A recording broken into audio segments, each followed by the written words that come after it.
এসব হলো আসল মুক্ত জেট পাথর, রুবি, সোনা দিয়ে বানানো গয়না। এছাড়াও আছে ছুরির বাঁট, তাতেও সোনায় মোড়া। ঘোড়া ও হাতিকে সাজানোর গয়না, তাও সোনা ও রূপোয়। বয়স্কদের হাঁটার সহায়ক লম্বা লাঠির হাতল, তাও সোনা রূপোয় বানানো।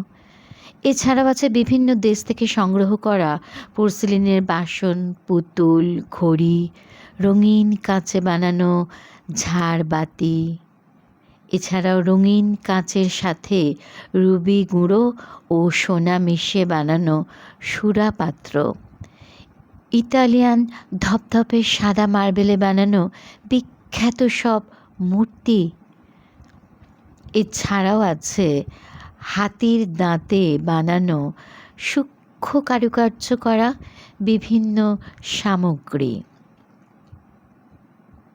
আছে প্রাচীন ভারতীয় ঐতিহ্যময় হাতে বোনা বস্ত্র, ব্রোঞ্জের কারুকার্য করা বিভিন্ন শতাব্দীর মূর্তি, কাঠের সূক্ষ্ম কারুকার্যময় ভারী ভারী আসবাবপত্র, পাথরের নানান মূর্তি, নানান দেশের চিত্র, মিশরের কার্পেট, তুতেনখামেনের সিংহাসন, আশ্চর্য একটা মিউজিক্যাল ঘড়ি, আরও অনেক কিছু।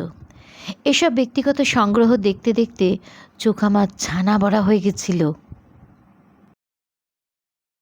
বেশিরভাগ ভারতীয়রাই মিউজিয়াম সম্পর্কে খুব একটা আগ্রহী নন দেখি, অথচ এক নিমেষে ইতিহাসের পাতাগুলো পড়ে ফেলা যায় বিভিন্ন মিউজিয়ামে ঢুকলেই। এটি হায়দ্রাবাদের বিখ্যাত সালার জাং মিউজিয়াম। একজন মাত্র মানুষের ব্যক্তিগত উদ্যোগে প্রায় ৩৩টি দেশ থেকে সংগ্রহ করা এইসব অমূল্য দ্রষ্টব্যগুলো দেখতে আমার লেগেছিল পুরো গোটা দিনটা। যারা মিউজিয়াম ঘুরতেও দেখতে আগ্রহী, শুধুমাত্র তাদের জন্য শুরু করলাম আমার সালার জাং ভিডিও সিরিজ। অনেকে চাইলেও তো গিয়ে দেখে উঠতে পারেন না, বা দেখতে গিয়েও সহপর্যটকদের অনুৎসাহে খুব তাড়াতাড়ি পুরোটা না দেখে ফিরে পড়তে হয়।